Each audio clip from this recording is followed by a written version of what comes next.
Welcome to the Hockey Writers Prospect Corner, a show with our top prospects writing crew, bringing you the latest news, analysis, scouting reports, mocks, rankings, and much more.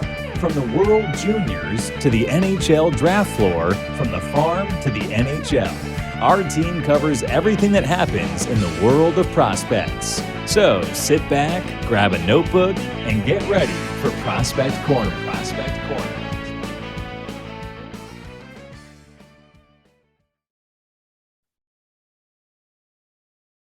Hello, everybody, and welcome to another episode of the Prospect Corner presented by the Hockey Writers. I'm your host, Logan Horn, and today I'm joined by my co-hosts and fellow prospect analysts, Matthew Zator and Peter Baracchini. Peter, how are you doing today? Doing great. Obviously, as we mentioned in the last episode, World Junior pre-tournament's in effect, getting close to the start. I'm really excited for this tournament right now. And, just looking back or just looking forward to how great everything's going back to normal. No cancellation, no nothing. Strict, December hockey around the holidays, just like it's meant to be. Yeah, absolutely. And I remember last episode we talked about holiday stuff a little bit, and you were telling us about some of your great pop culture decorations you've got. Yeah, so I'm gonna bring this out as a little surprise. I mentioned the Triforce from Legend of Zelda, so nice. There we go. It is making a little guest appearance because that is absolutely amazing, and that is definitely going to go on my tree very, very soon. Nice. Yeah, nice. I'm a little surprised you didn't just nail it to the wall there so that it was in frame for the episode. It was that I was that close. I was that close to just putting it right over there. So close. All right. Well, we can pause for a minute if you need to. I'll just ask Matt a few questions in a row, but all right. Well, I'm glad you're doing well and you're excited too. Matt, how are you doing? What are you up to these days? Yeah, Christmas is really close now, and I mean, when this is released, it'll be probably could be Christmas just Eve around the corner, so, or day before, depending. But World Juniors around the corner here, and we're going to talk the two big countries that could potentially be in the gold medal game. So it's fun. And speaking of ornaments, I've got a couple that I bought this year, and I got Groot on my tree. So nice. I got some pop culture stuff. Yeah. Which size or age of Groot?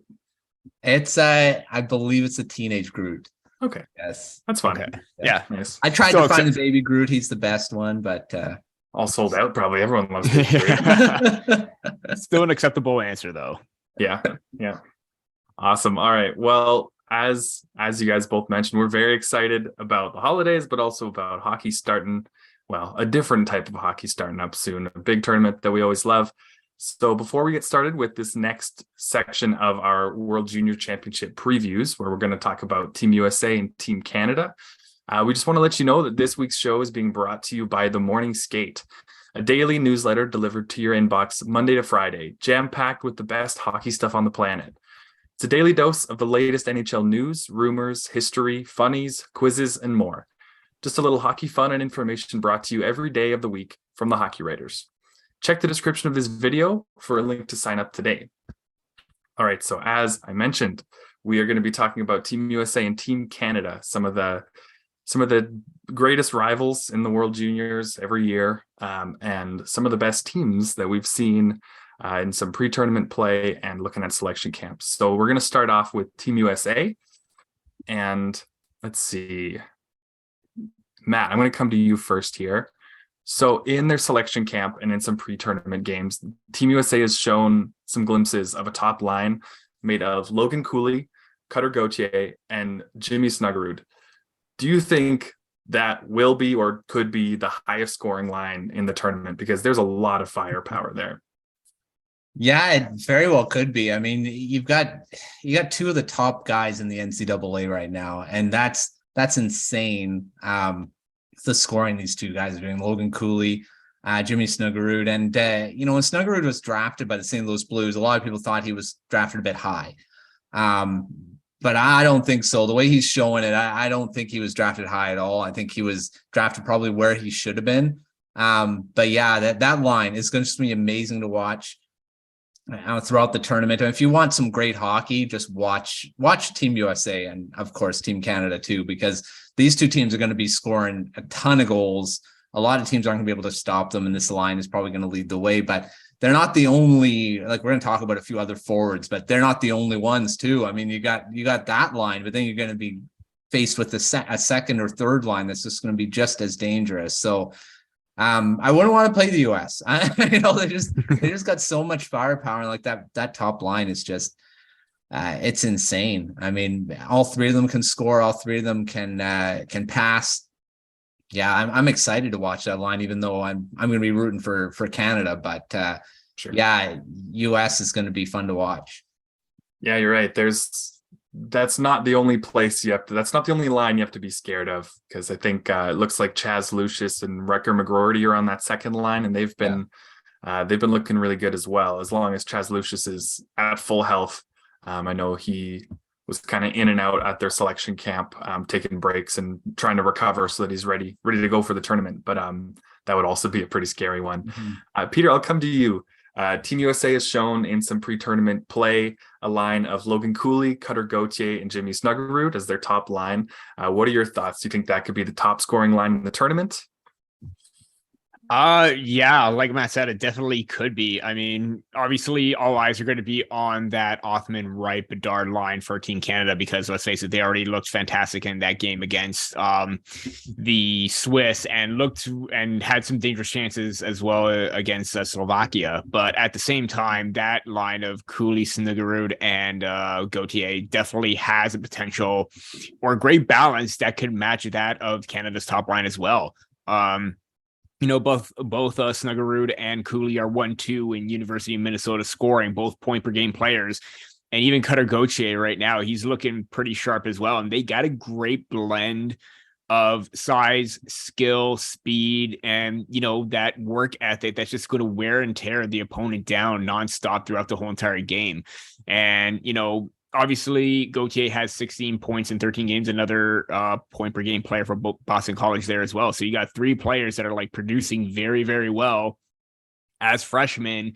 And, them going to be at the tournament right now, it's just going to be an entire onslaught, no matter who they're going to face. They're just going to like go in, attack with the speed. And, even at the U18s, we saw how dominant they were, all three players. Snuggerud getting into the high slot, unleashing his shot. Gauthier, same thing, having that two-way blend, and then the work ethic that Logan Cooley has. It's just a perfect example of what a top line should be. And yeah, they could definitely do a lot of damage, that's for sure. Yeah, a lot of great points there, Peter. They're gonna be pretty scary. It's kind of interesting to watch something like this where so many of the top scoring forwards for the USA are in college hockey and have been excellent. And then a lot of the top players for Canada have been in junior hockey and have been excellent. But it's tough to see how those go head to head. It's fun to see some of the top college hockey players against some of the top North American junior players. So that's going to be an interesting thing. Like you guys mentioned, they seem like they could go head to head as well as any line against Canada's top line with Connor Bedard, Shane Wright, and whoever they put on that other wing. It seems like Brennan Othman has spent some time there. This line might be as good as well equipped as any. Which, you can only be so well equipped to go against Connor Bedard, but they might have the best chance. All right, so after that, I'm going to get you guys to share some players to watch this tournament. I'm going to get one forward and one defenseman from Team USA. So Peter, who are the players to watch this year for Team USA? I'm going to start off with the defenseman first. I'm going to pick, and it's coincidentally enough, I came out with a players to watch on each team from the 2022 NHL draft, and my defenseman is going to be Lane Hutson. As much as the intention is going to be on Luke Hughes to lead this team, being named captain, him on that pairing with Ryan Chesley is going to be a very fantastic dynamic duo, because I love Ryan Chesley's two-way game and physical play, but Lane Hutson has just been absolutely dynamite this year. And the Montreal Canadiens look like they're coming away with a steal with his, puck distribution, his transitional play, everything that you want to see in a puck moving defenseman. Everyone's going to put the knock on his size, but you know what? He just plays and powers through it without any hesitation or whatsoever. So the fact that they got one dynamic puck moving defenseman, Luke Hughes, Lane Hudson is definitely going to follow suit and catch a lot of eyes. And yeah, Montreal taking a very great steal. I don't know how he fell to them, but whatever. It's going to be it's going to work to their benefit. And the forward is going to be Rutger McGroarty. At the draft combine last year, all the media members went towards Rutger McGroarty, just to talk about him or like get to know his story and everything like that. But his work ethic, even from hearing from his teammates, his mentality, his mindset, his offensive awareness and two-way game, how it kind of flew under the radar because he was known as, a power forward, getting it on the forecheck and, having a wicked wrister and shot, right? So to hear that compliment from his teammates and from everyone else in the media and getting his story, I really think he's going to thrive in that second line role, possibly for Team USA. And again, we're going to talk about how the spotlight is going to be on the top line, but you know what? You need secondary scoring, and Rutger McGroarty is definitely going to do that in bunches because he was fantastic leading Team USA at the World U18 Championship. He had 8 goals in that tournament, and obviously that's where the U18 team shines and dominates. So the fact that most of them are on here and McGroarty is on this team, look out for him. Yeah, absolutely. Those are 2 great picks. Two players that are a little under the radar. You mentioned how Lane Hudson is kind of in the shadow of Luke Hughes a little bit, and McGroarty is kind of, he's not likely to play on the first line, but those are winning players. Those are excellent players. So those are some great picks there, Peter. Matt, who are your picks for some players to watch for Team USA? Well, Peter took my guy. I love Lane Hudson. Who doesn't? He's the best. Sorry, Matt. The thing is, I believe I was the one when the draft was going on and Hughes was still, Hudson was still not picked. And he's kept dropping. And I'm like, why is it? And I'm like, I know it's the size, but I mean, the way he can skate and move the puck. Yeah. Hudson's just so awesome. So enough about him. I mean, he's going to be one to watch, but, for my defenseman, I'm going to go with, there's so many guys here, but I'm going to go with, Jack Peart. And, here's another guy I really liked, when he was in his draft year. And, one thing about him, he's not a flashy defenseman. He's one of those great two-way guys. I mean, he's not going to blow you away with anything, but he'll be able to be one of those solid two-way defensemen that can pair with an offensive guy, but maybe potentially put up some points. But he's not going to be Luke Hughes. He's not going to be Lane Hudson. These guys are both dynamic offensive defensemen. Peart's just going to get the job done. And, he's got decent size. 5'11". That's about average size, 5'1", 185. And, Minnesota Wild, they've got some good defensemen in their system now coming up. You've got, Cam Addison at the NHL level. You've got Jack Peart. You've got Brock Faber, who they just acquired. They've got some good guys coming up, and Peart's one of those. And he's not playing for a big university. St. Cloud State University is not one of those big name schools, but he's got 2 goals, 15 points in 18 games so far. He's 2 points away from surpassing his, matching his point total from last year in 32 games. So pretty good sophomore year coming from the USHL. So, watch Peart. I think he's going to be, like I say, he's not going to be a guy that's going to be flashy, but he's going to be a key defenseman in this tournament anyway. And for my forward, again, you're gonna have so many guys that you can highlight, but I'm gonna highlight a guy that once I say his name, I was gonna know. Oh, of course, he's gonna say him, Red Savage, and I love this guy because one of those guys that's going to get the job done. He goes out there, wins faceoffs. He's a great two-way player. He'll kill penalties. He'll be out there in the last minute of play to kill, to protect a lead. You need those guys in the playoffs, and in a tournament like this, he's going to be the guy taking all those defensive zone draws Detroit Red Wings got another great pick in the later rounds. And, this is what I believe this is his last year at the World Juniors. I'm pretty sure before he kind of can't play this tournament anymore. So I'm sure he's going to be wanting to win now. So Red Savage, again, another not a flashy guy, but I like guys like this. They just, they do their job day in, day out, and you need these guys to win. And Savage is definitely one of those. Yeah, absolutely. Those are some great picks as well, Matt. It's kind of hard to find a player on here that you don't like. So, I mean, we could probably talk through the whole roster like this.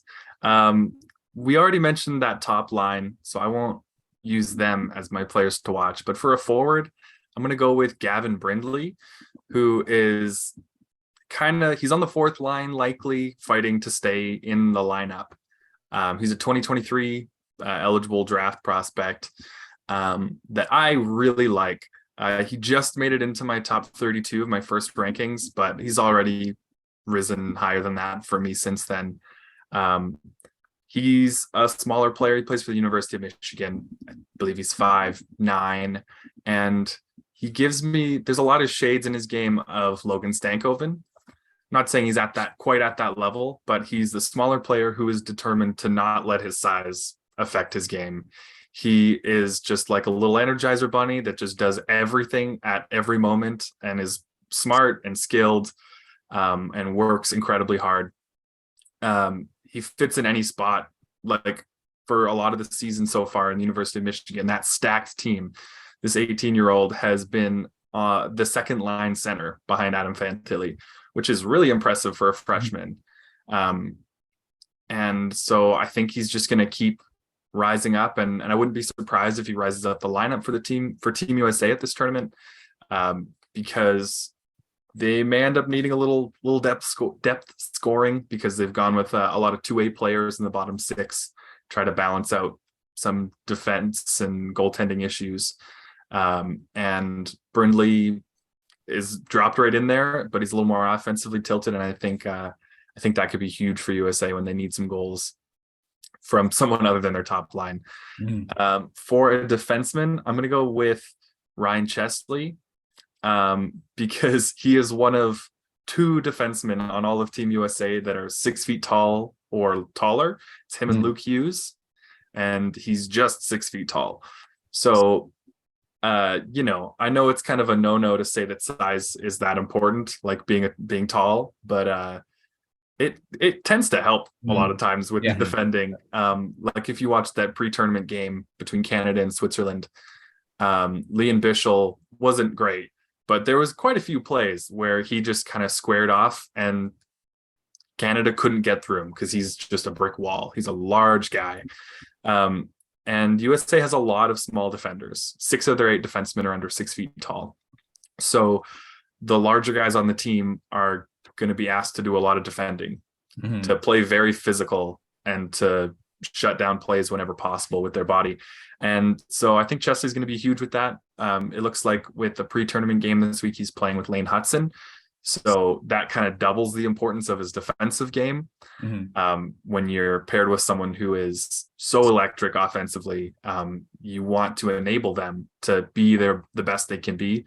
So it's likely that his role is going to be very focused on defense. And I think he'll be a lot of fun, but also just a very important player for USA. All right. So I mentioned it there briefly, actually, but there's been a lot of talk about Team USA's goaltending because they don't really have a clear-cut starter in net. So which goalie would you pick from Team USA to be the starter? Who are you the most confident in? Matt, I'll start with you. Well, I want to say Caden Mbarico, and he's had quite a bit of experience at this, internationally. He's been in a few tournaments and he's looked pretty good. I'm really surprised he hasn't been drafted. I thought this past draft was going to be the year because he had a pretty good year in the USHL, but again, not drafted, still an undrafted goaltender, and he's in the NCAA now. 927 save percentage, 226 goals against average, really good numbers. 3 shutouts there too, and playing Colorado College. So I would go with Umberto because of the fact of his experience at the international level. He's played at the last World Juniors, under 18s. Had a really good last World Juniors too. 1.76 goals against average, 921 save percentage. So I would go with Umberto just because of his experience, and he's had a pretty good year, so he's probably pretty confident too. Yeah, that's a fair pick. He's definitely had a really hot start, and I'm also a little surprised he hasn't been drafted. But Peter, I'll come to you here. Which goalie are you the most confident in for Team USA? Who would be your starter? Yeah, I agree with Matt about Caden Umberto. I mean, just the experience himself last year. Obviously, it didn't quite work out with Team USA getting knocked out by Czechia. So I think him and a bunch of others that was on last year's team would want to try and redeem themselves and try and get back into that win column to say, hey, last year was a fluke. And the fact that I question Team USA's goaltending because I still wasn't high on it, and whether that was going to be a deciding factor or not was going to be a big question mark, and it technically was. But I think right now with Umberto as the possible one to go in net says it all. And I agree with Matt. I think he should have been drafted already. I think the fact that maybe he's 5'11" is not appealing to some scouts out there, but you know what, if he's getting the job done, he's getting the job done. That's all that matters. But I'd also think that, it's kind of like a lot for a 17-year-old to come into the pipes as well. But Trey Augustine's looking, pretty good this year with the national development team as well. 12-0-2 with the U18 team, 930 and 210 save percentage. I mean, that's pretty impressive if you ask me too. So I still think Umberto is going to be the starter just based on seniority and his impact previously. But I wouldn't count out Trey Augustine if they need somebody to come in and stop the bleeding, because again, goaltending a question mark, but who knows, because I was wrong before. Yeah, you guys both make some good points there. I think Caden Umberto is the favorite at this point. His experience in the last tournament and his really good play this year. I think the reason he wasn't drafted is that, like you said, Peter, he's 5'11", and there are not very many goaltenders in the NHL who are 5'11" or shorter. The good thing for the USA at this tournament is that it's not the NHL. So if he's playing well, you play him. If he's winning against junior-aged players who, they can't score on him, even though he's 5'11", then who cares? Yeah. I think he's got a pretty good chance at the starter's net, and likely has a bit of a leash, even if he has a rough game here or there, just because Trey Augustine is quite young and doesn't really have the experience in this tournament, doesn't really know what to expect. I think Umberto is probably the way to go, but it'll be interesting to see. Maybe someone on one of these other teams will be able to exploit his size and they'll figure him out or something, but we'll have to wait and see for that. All right, so my next question for our section, our preview on Team USA, is where you guys think the United States will end up in Group B. The teams in Group B, for those who don't know, are the United States, Finland, Switzerland, Slovakia, and Latvia. So where will they end up in that group? And do you think they have a chance to win gold? Peter, I'll start with you. This is probably going to be a short answer, but first overall in the group, and definitely think they have a chance for gold because they have the offense and the defense to try and match, the possible weakness in net as well, kind of similar to what Team Canada has right now, because you don't have a whole lot of certainty in net. So I think it's going to be coming down to the players out front more than in net, but I think definitely they have a chance to win gold as well. Yeah, for sure. That was great. That was a great quick answer. Good work, Peter. We're really speeding up the show. Matt, what are your thoughts? Where do you think the United States will end up in Group B, and do you think they've got a chance at gold? Well, same as Peter. They have to be first. I mean, if they're not, there's something totally wrong, because unless they just get shut down by every team they play against, which is very unlikely. So yeah, US first, and then they do definitely have a big chance, even though I didn't say they were in the gold medal game last episode. They have a definitely chance to get gold, but they're just too good not to be first in the group for sure. Sure. Yeah, I think they'd be my first pick to win the group, but Finland, I'd be scared of Finland if I was them, because if they get into a tight checking game and they're struggling to score against Finland, watch out, because their defense and goaltending is not really their strong suit. And so if they're forced to rely on that for a win, who knows? That matchup in the group stage could be very important. Well, will likely decide who's first in the group. So obviously would be important. Yeah, and I guess that's also my reason that I think they have a real good shot at gold, is that they have such good offense that I feel like there are a few teams that can shut them down enough. They're going to win games by just dominating possession in the offensive zone, just holding it, keeping it the whole game, and not putting their goalies in danger. So I think they've definitely got a real good shot at that, as they usually do. All right, so our last thing here for the Team USA section of our World Juniors preview is a couple quick fire questions that you guys have not had the chance to prep for. I'm just going to drop them on you. And as we do this, those watching at home, we'd love it if you left your answers as we go through these, just in the comment section below. Let us know what you think. Okay, so first up, Peter, do you think Luke Hughes is going to win the Defenseman of the Tournament award? Ooh, yeah, that's do I think he's see? Here's the thing: there are too many great defensemen, and when you look and when you stack Canada up with, or stack USA up with teams like Canada, they definitely got two players that come to mind that could definitely win defenseman of the tournament. And I'm not going to say the other one because we're all thinking of the same player at this point for Canada. But I definitely do think that Luke Hughes does have that chance. I mean, we saw how well he played last in the August tournament, just absolutely dominating with his shot and his ability to just attack with force.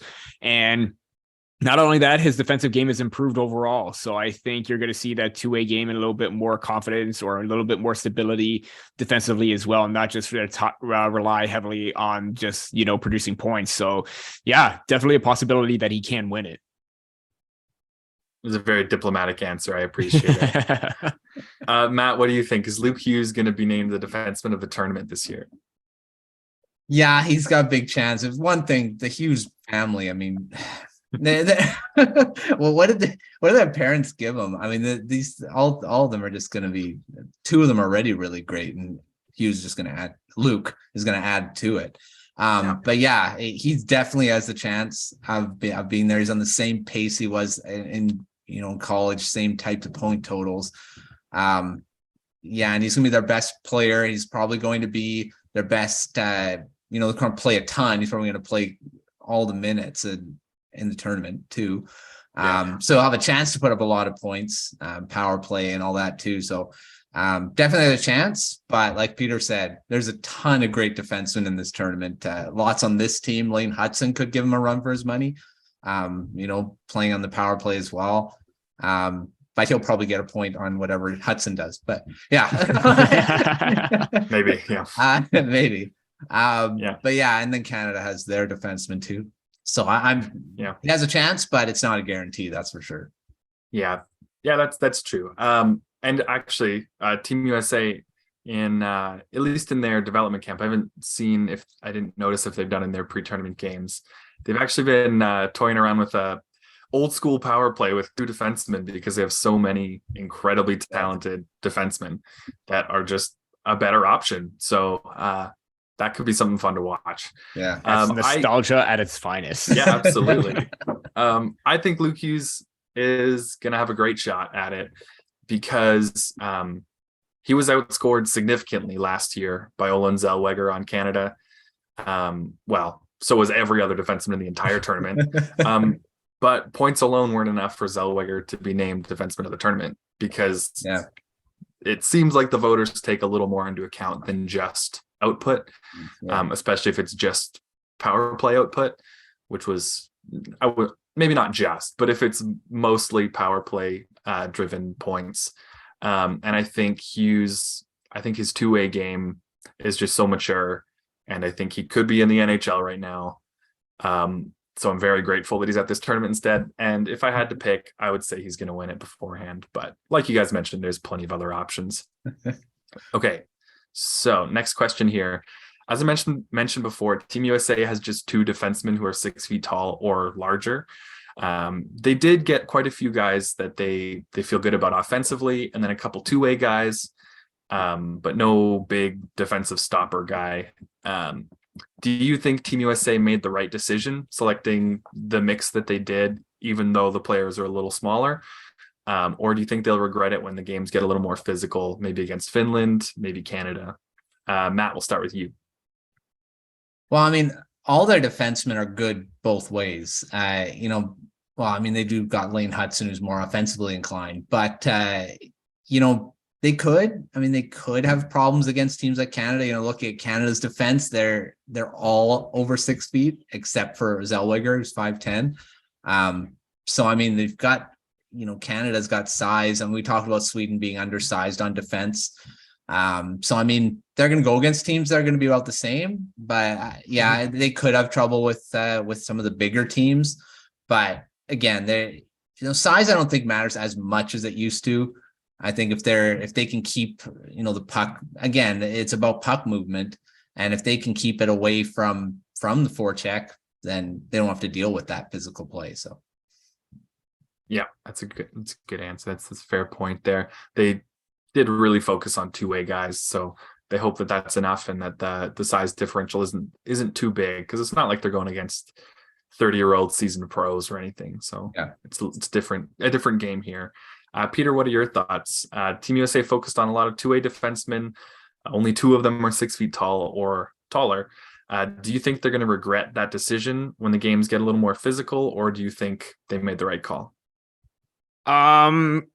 Based on familiarity, they made the right call, because they're so familiar with names like Lane Hudson, Seamus Casey, and all these other names. To a degree, yes, I thought the same thing at the U18s, but they showed no, evidence of their size affecting them with their play, because their speed and their agility and their footwork allows them to escape, tight situations or high pressure, situations as well, where you're dealing with a lot of with a heavy forecheck, but they got the players to just evade that. So, yeah, it's a possibility, but considering how well these players have played in the past, I don't think it's a non-factor. But then again, they could come across that factor, like you said. Size really isn't everything, but when you're facing those type of players like Canada has, where they have players that are 6 feet that like to hit and lay the body, can be a factor. But then again, who knows? This is a situation where it could go either way, where the undersized players will thrive and everyone is going to be like, size isn't an issue. And then, you're going to have the arguments against that, where it'd be like, well, you got to have those players that are 6 feet to, handle themselves, especially on defense kind of thing. But yeah, I think I just want to see how it plays out, but knowing how familiar they are with them, it really shouldn't. Yeah, that was some great points. I feel like at a tournament like this, for this year, when you look at the teams, it feels like you need to look at Canada's roster and kind of just build a team that you think can beat that. Mm-hmm. And I think that's what they went for. I just don't know that their D core will be able to handle some of the big, strong forecheckers on Canada, like Nathan Gauthier, Zach Ostapchuk, Colt Dock. Like, these guys just might be a little too much to handle.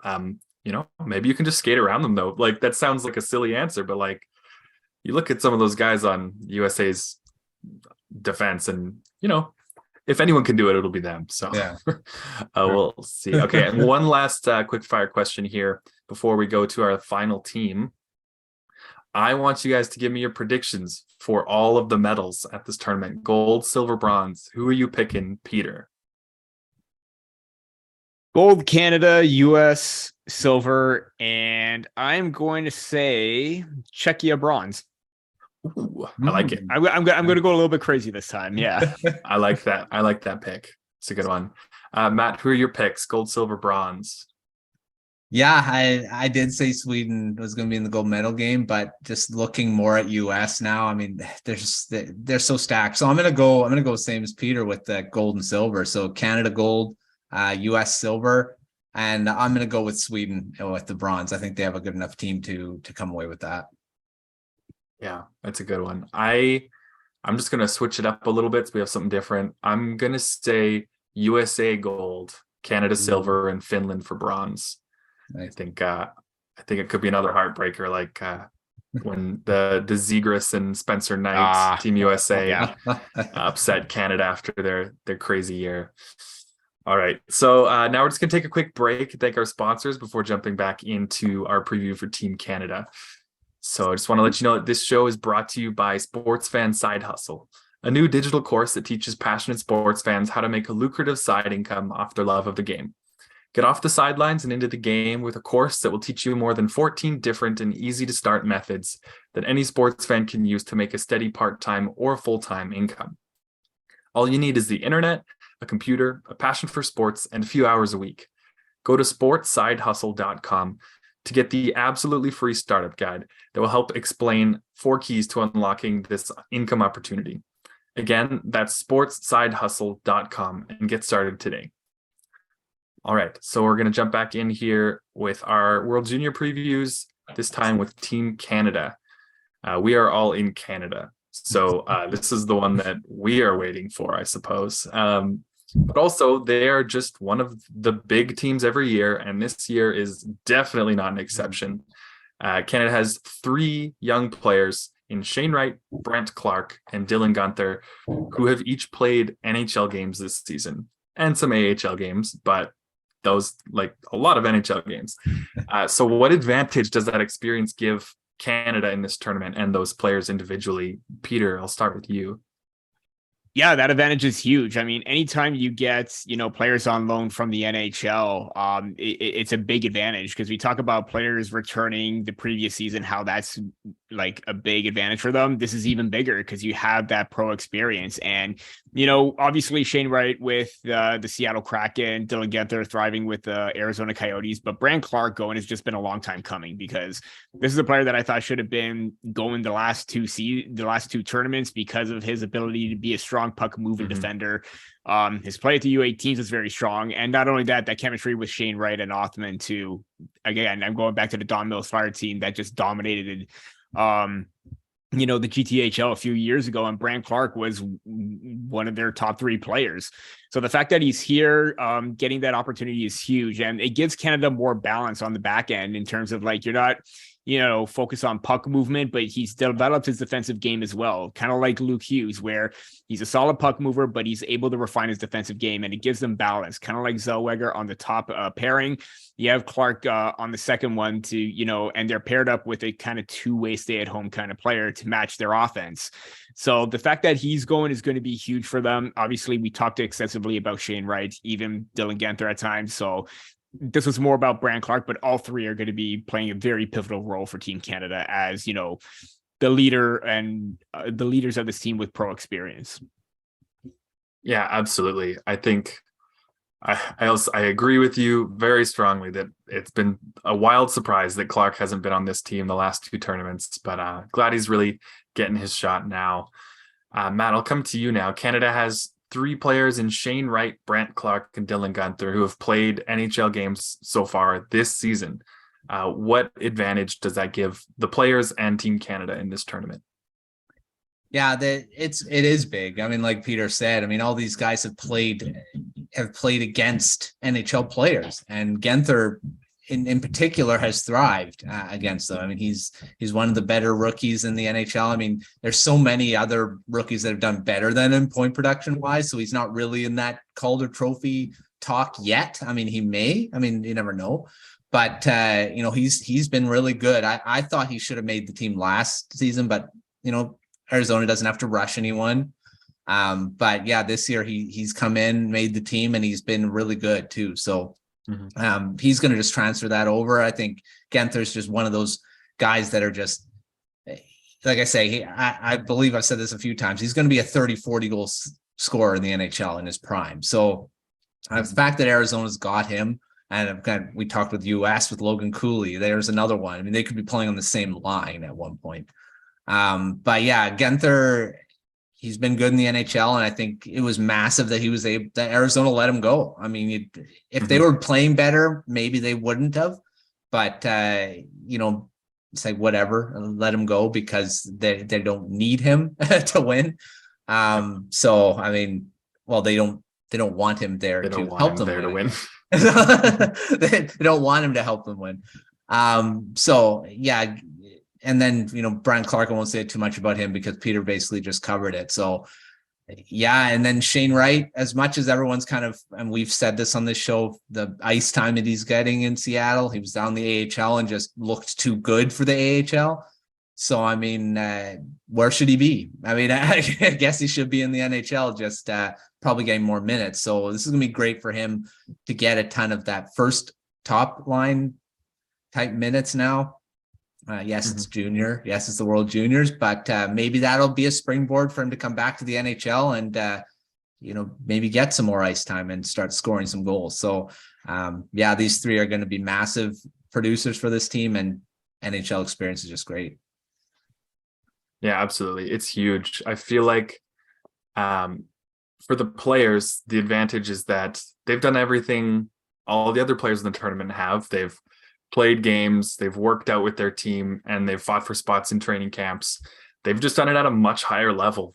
They didn't have to do that for a junior team. They did that for an NHL team. They work out with NHL players, with NHL training staffs. That's massive. And then the kind of bonus for teams is just that these players are wicked. Like, they're so good. In my mind, the biggest separating skills between say an AHL player and an NHL quality player are the speed of decision making, which sometimes people refer to as pace, and skating ability. And while some people have complaints over Brandt Clarke's stride, I'm not too worried about it. These three players make decisions real quick. They can play really fast, and they can skate really well. So these guys got into the NHL. They're going to be okay against some 19-year-olds. They're going to be some top players for sure, even though it looks like Clarke is on the second pairing just to kind of spread out the insane offense with Zellweger on the top pair. Yeah. Okay. So next, we're going to talk about some players to watch this year. Again, I'll ask you guys to give me one forward and one defenseman from Team Canada. And Matt, we'll start with you this time. I'm going to start with a forward, and I'm not going to pick one of the big guys, even though all these guys are big, but I'm going to pick Zach Ostapchuk. And just because he's just come out of nowhere, really. When he was drafted in 2021, he was not ranked. I don't think he was ranked to be anywhere but maybe a fifth, sixth round pick, but he went in the second round. Ottawa Senators picked him 39th overall, and he's one of those guys I mentioned Red Savage for US, and here's another guy that you need these guys to win. And, for Vancouver Giants, he's been the captain for the last 2 seasons for them. Has leadership ability, had a heck of a season last year, 26 goals and 43 points. This year started out pretty much the same way, 10 goals, 29 points in 21 games. Is actually doing better than last season. So, and he's going to be a big factor for this team. I think he was really good in that the August tournament with his physicality, with his his ability to get into on the forecheck and be that physical force for a team that, like we talked about, the physicality and the size and stuff like that Canada's got. And Ostapchuk he actually reminds me a lot of that Ridley Gregg type player. He's going to be that pest, that guy that's going to be just annoying to play against. And that's what he's been for the Vancouver Giants, is what he's going to be in the NHL for the Ottawa Senators when he does get there. But keep an eye on Ostapchuk, because I've been really impressed by him since he was drafted. Higher than a lot of people thought he would.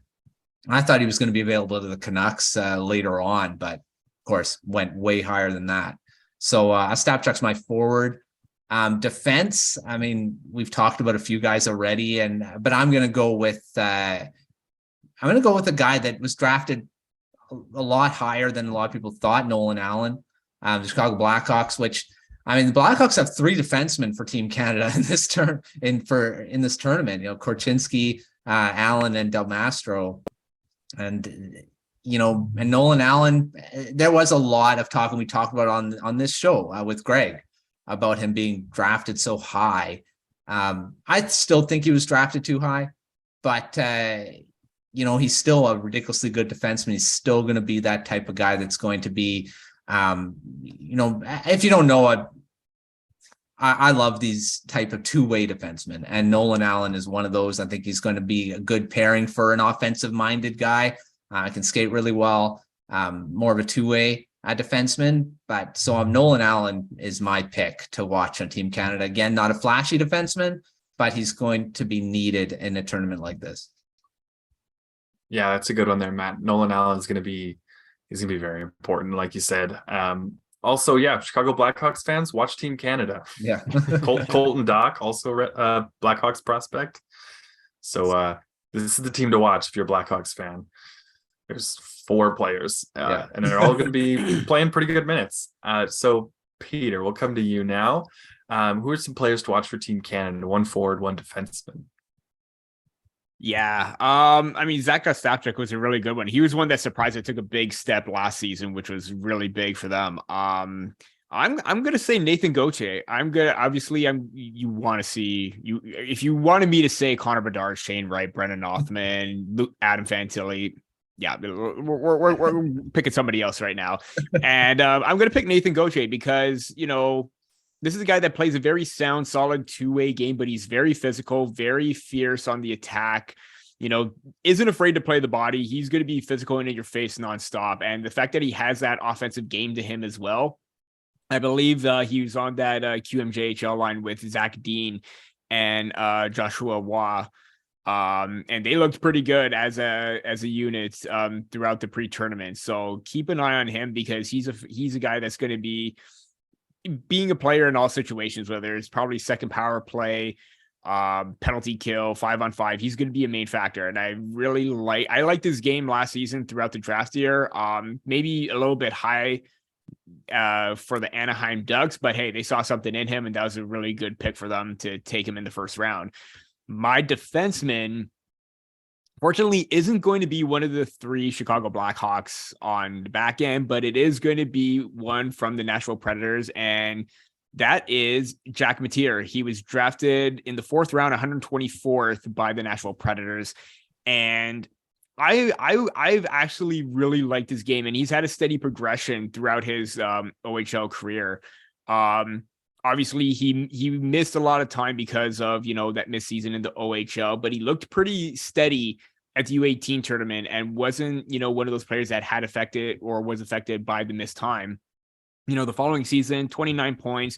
Right now, he's literally on the verge of breaking his 21-22 total with 26 and 26 point per game players. So on pace for 63 points, very mature two-way game, very sound, doesn't panic, very steady. He's great. He's got great mobility for his size too. 6'5", 196 pounds. Obviously, the offense he's not going to be known as an offensive player in this tournament, but he can chip in if he needs to. But the fact that he has a very sound defensive game, I've been a big fan of his, and I think he's going to be a really great asset for Team Canada this year. Yeah, absolutely. They really went for size there, but that's not all he is, which is why it's not a terrible choice. Yeah, that's a good one. And Predators, another defenseman that they can probably going to be going to be good for. Yeah, totally. That was fun for like a decade there, where they just took defensemen with every pick, and they all were really good, and they just ended up having to trade them everywhere because they had too many. All right, for some players to watch for Canada, on defense, I thought one of you would take Olen Zellweger, so I didn't even prepare anything to say about him because I just assumed it would happen. There you go. You're all set. Yeah, I guess I'll go for it. If you watch this tournament in August, you know all about him, probably.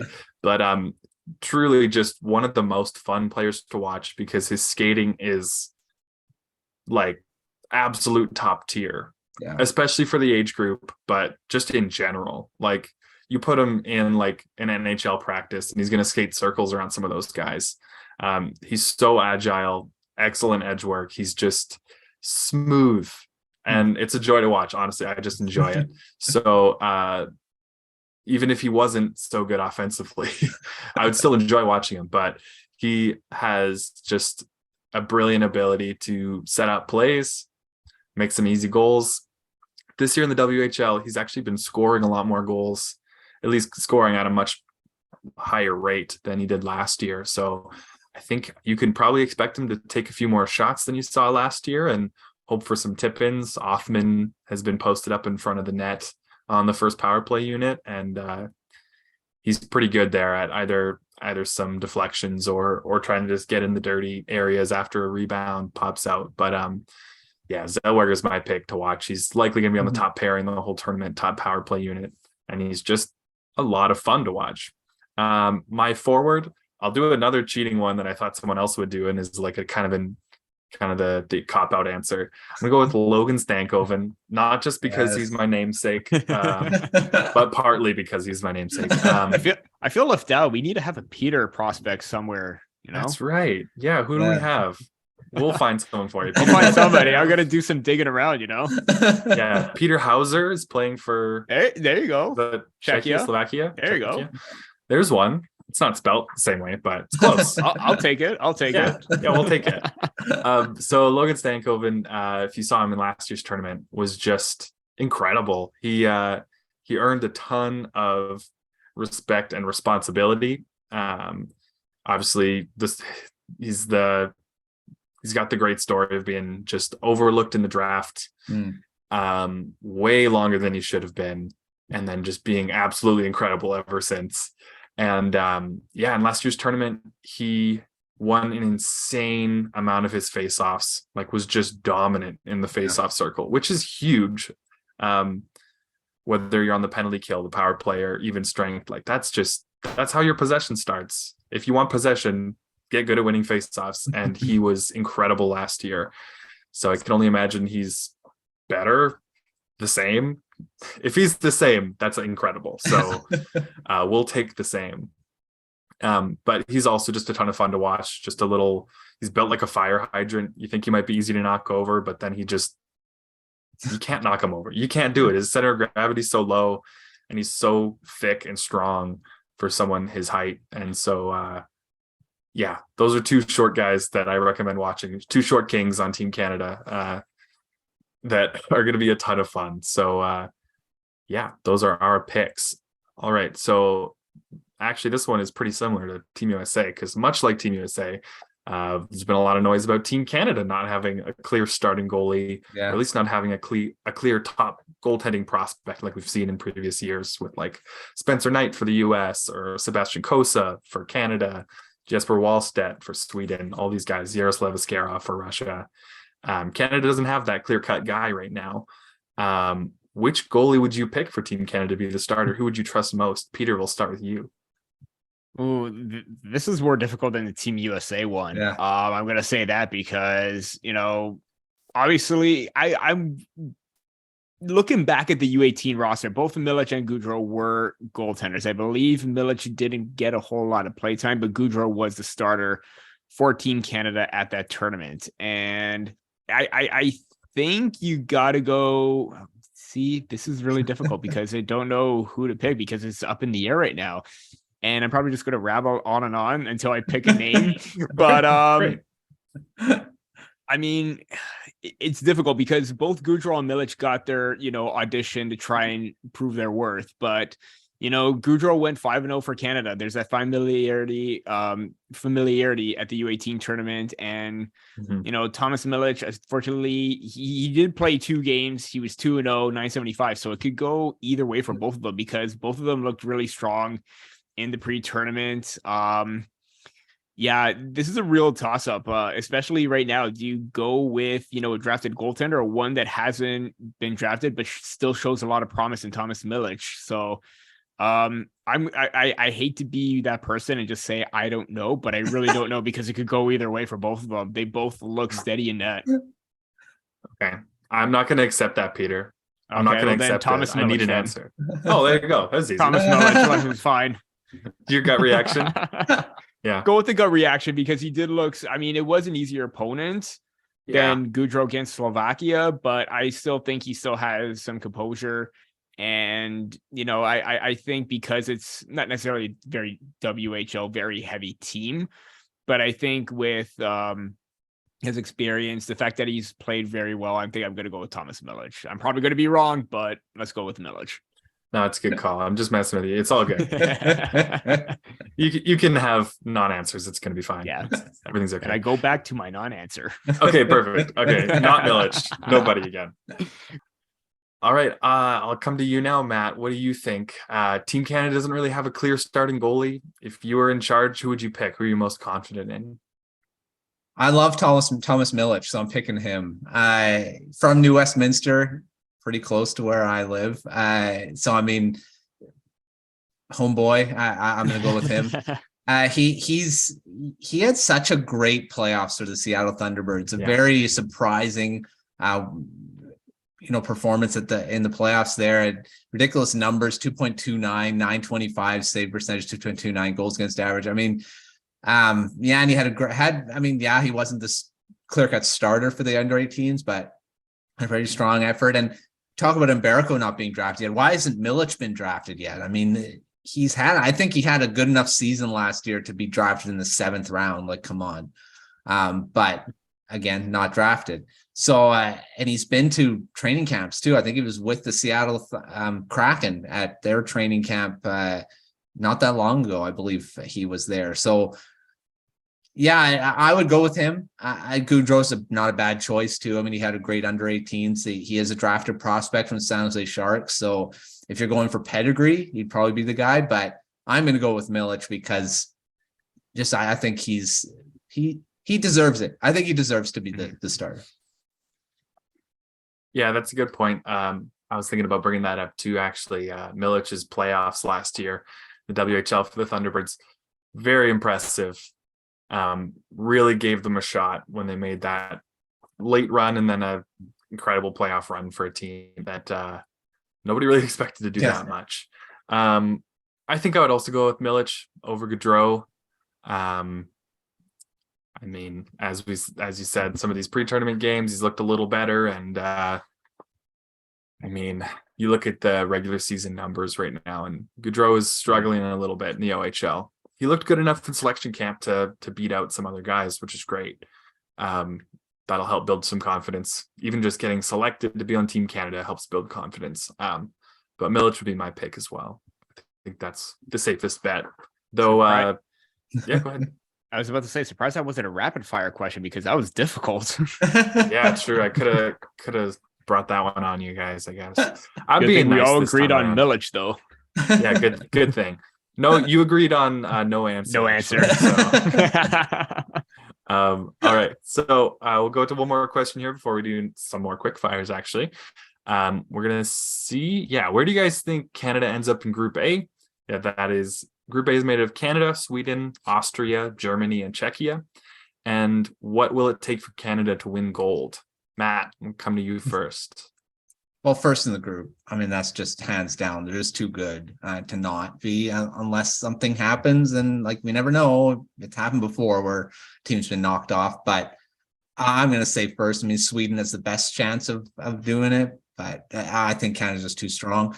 And gold medal. I think they've got the best chance of any team that Canada's put together in the last few years. They just got too many good players. I'm really kind of connecting them to that one team. Maybe not as good because they had so many NHL caliber players when Bergeron, Crosby, all them. Corey Perry on the fourth line. That one's still the hands down best team that Canada's ever put together. But this one could get pretty close. So I'm going to say gold medal and win their group. Yeah, that's a good one. That feels pretty locked in as the top team there. And yeah, I don't know, that top 6 forward group is nuts. Like this team has 3 NHL players and 2 players that are likely going to be first and second overall in the upcoming draft. Yeah. So that's tough to beat. But we'll come to you, Peter, see if you think something else will happen. I don't know. I mean, we already gave our predictions, I guess, for the medals. But Peter, where do you think Canada ends up in Group A, and what do you think it'll take for them to win gold? Yeah, they're first, and what it's going to take for them to win gold is just hardly again, like Matt said, the worst possible scenario could happen for them, and that would just probably be the end of their tournament where they just randomly go cold. I don't see that happening based on the amount of firepower that they have. And Matt, again, with that comparison to that 05 team that just absolutely dominated, that could easily match that. And I find it very hard to believe that it's with a team like this, it's either gold or nothing. And I do think that they have the willpower, the mentality, and the work ethic to repeat, go for a gold medal. I mean, obviously, again, goaltending is a big issue, but, you know, I think they're going to be just fine, especially with the way that their balance is on defense.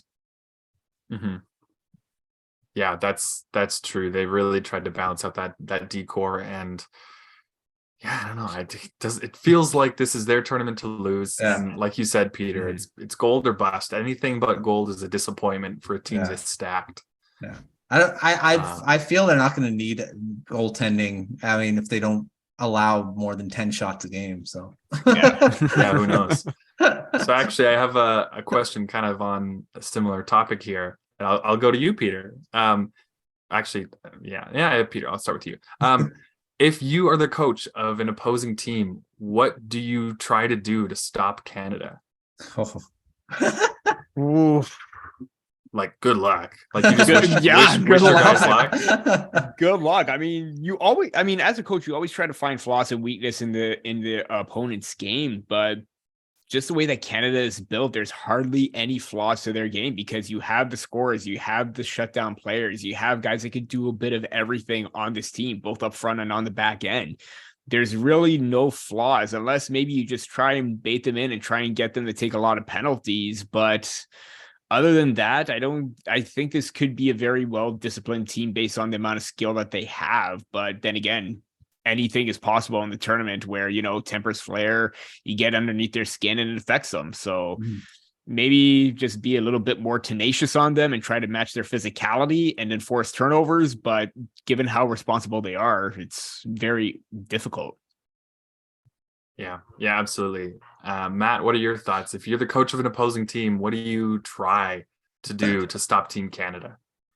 Well, I have a feeling where you have to outscore them. And be like a 7-6 game or something, because I feel that's the only way you're going to beat them, because they're going to score that much. I think because there's no real big goaltenders in this tournament. I mean, there's no Jesper Wallstedt that could just shut you down. There's no Askarov. There's no first round talent in goaltending that could be like, you know, for a team that just gets frustrated, because I think Canada is too good.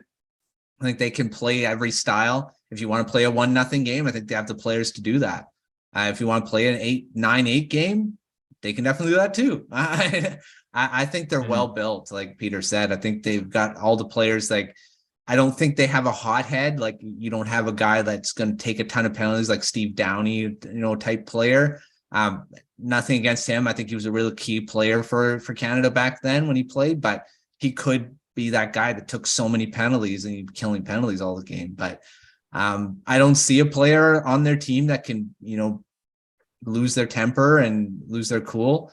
So, I mean, yeah, I don't see many flaws. If I'm a coach, I'd be like, good luck. We just got to outscore them. Just score more goals. I mean, that's how you win games. But you know, you're going to have to win, I think 9-8 to beat Canada.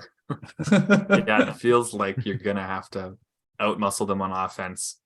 I think if I had to give any advice on like a specific thing, not that it's as easy, it's a lot easier to say it than to do it, but it's just try to control the middle third of the ice. Just keep Canada out of the middle.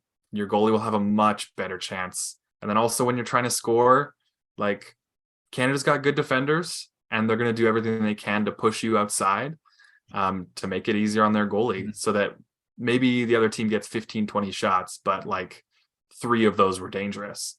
So quality over quantity, get those actual good opportunities through the center of the ice, through the really dangerous areas.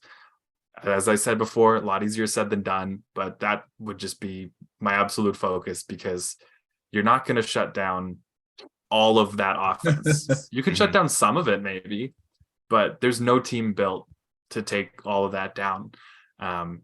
So yeah, maybe it is like Matt said, you have to score 8 or 9 goals if you want to win the game. Score in double digits just to be safe. That's my advice. I think the US probably the only team that could do that too. Yeah, maybe. Yeah. All right. Well, we'll do one last question here before we move on to our final segment. I'm going to ask you guys to give me your predictions for all of the major tournament awards. So that is the top forward in the tournament, top defenseman, top goalie, and then I want your entire all-star team predictions. So 2 defensemen, 3 forwards, and the goalie. And Matt, I'll start with you this time. All right. So best forward, this is so tough.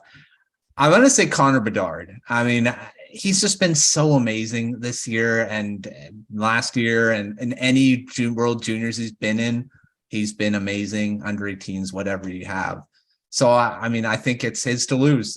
So, I mean, Connor Bedard for that best forward. Best defenseman, we've talked about it a bit already. Yeah, this one's a tough one too.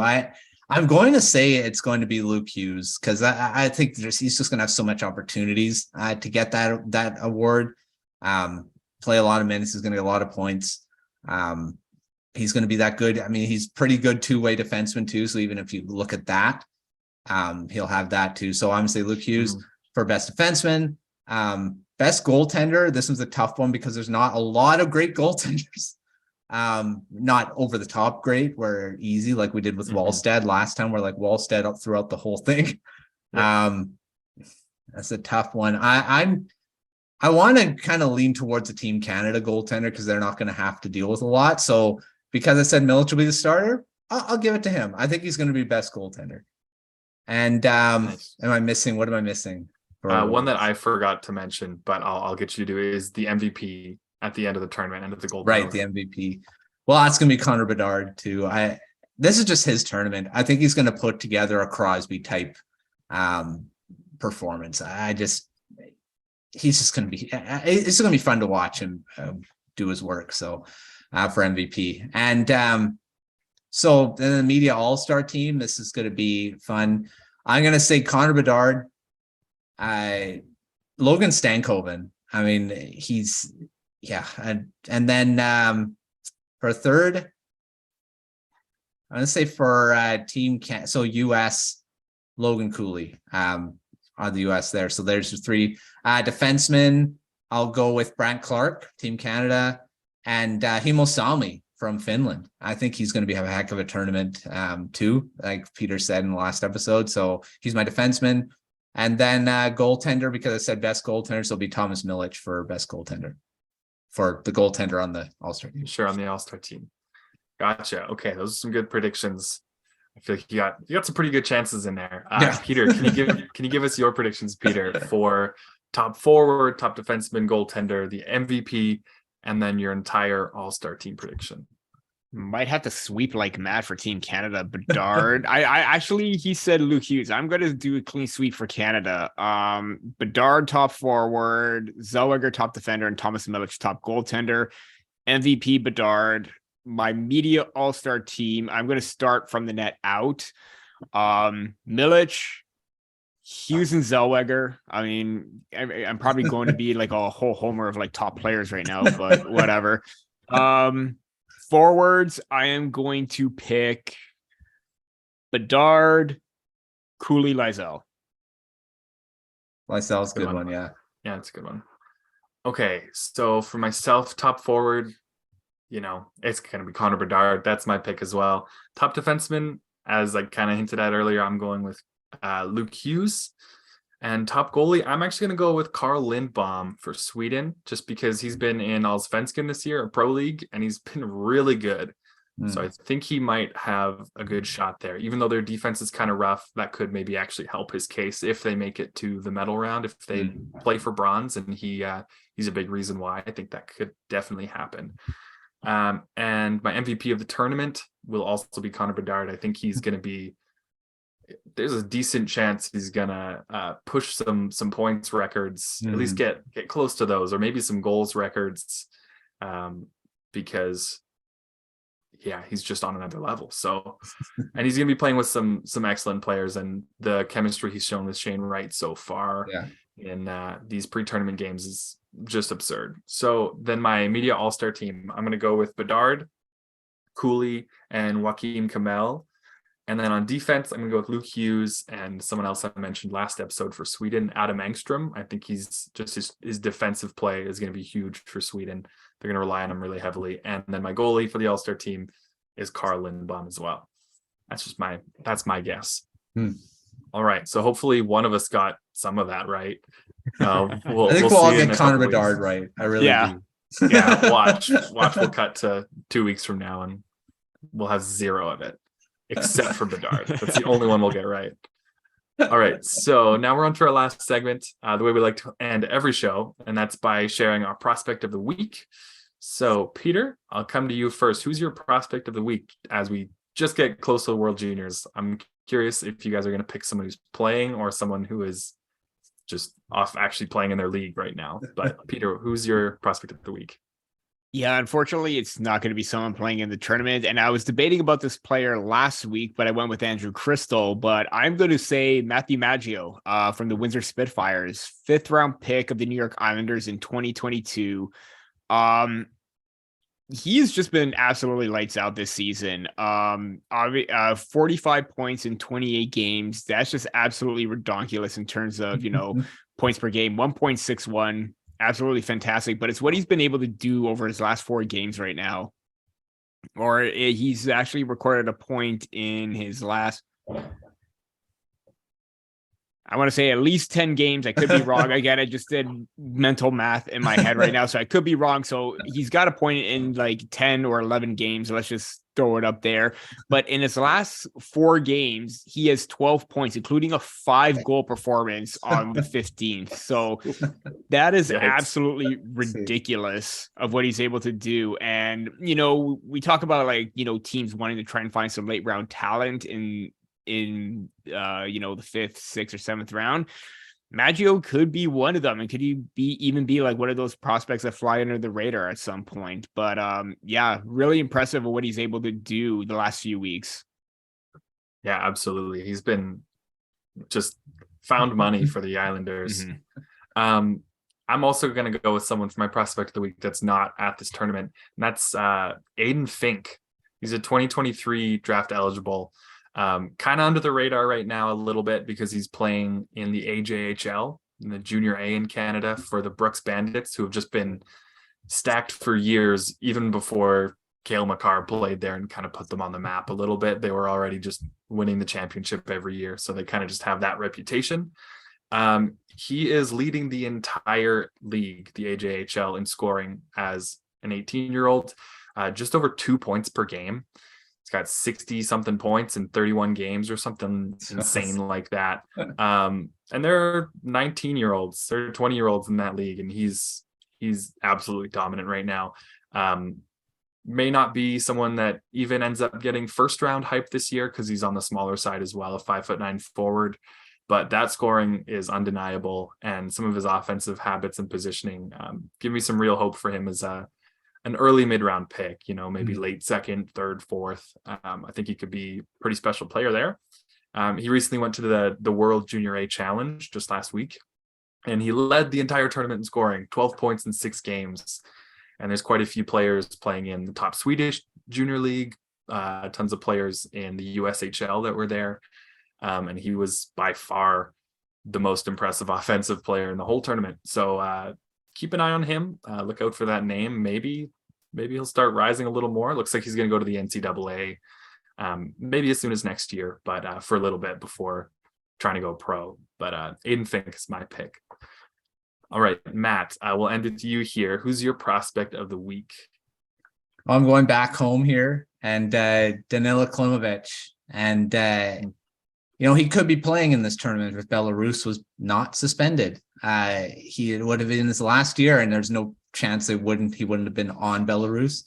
And speaking of his performance at these types of tournaments, he was one of the best in his draft year in the under 18s, and he put himself on the map as being a guy that could be drafted higher. And he was drafted in the 2nd round. by the Canucks, and had a bit of a rocky start to his pro career. It was kind of, last season he did get sent to the AHL rather than the Q, and there's debate on what was the best choice of where he should have been going. He probably would have ripped up the QMJHL, I would think, offensively, because how good he is. But I think he's in the good place in the AHL, and he's recently turned it around. He's had actually a pretty good season so far. And I mean, these aren't ridiculous numbers. I mean, when you're looking at him from when we just talked about Maggio, I mean, he's not doing that.